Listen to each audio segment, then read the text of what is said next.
peace be upon you. Acne or pimples is a skin condition that mostly affects teenagers and young people more than any other age group. This is due to the hormonal changes that occur in them during that time. Acne can appear on the face, neck, chest, shoulders, and back.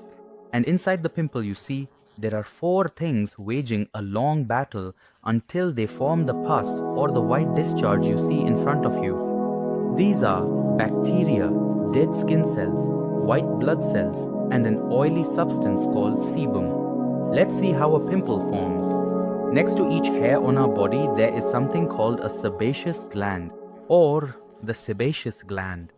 The function of this gland is to secrete an oily substance called sebum. This substance moisturizes the hair to prevent it from drying out and becoming brittle. In addition, sebum helps transport dead skin cells and tissues from inside the pores to the surface, so that a person can then wash their body and remove them completely.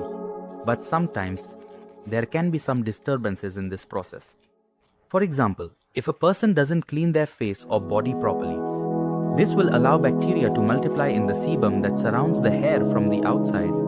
Additionally, there are types of bacteria that exist inside the pores and feed on sebum. And for example, if there are hormonal changes like those that happen during adolescence, this causes sebum to be secreted in large amounts, and as a result, the bacteria feed and multiply quickly. In addition, this amount of sebum to fight bacteria and dead skin cells, and the outcome of this battle is what will determine the characteristics and appearance of the pimple. So, if the white blood cells are strong and win, the inflammation subsides and the pores return to normal.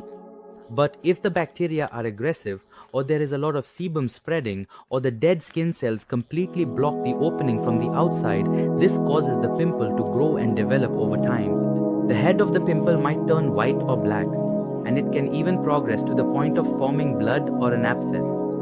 And there are many medications and products for treating acne, such as medications that contain vitamin A, which reduces the buildup of dead skin in the pores, and topical or oral antibiotics, which kill the bacteria. And products that contain benzoyl peroxide help reduce oily substances and remove dead skin cells that clog the pores.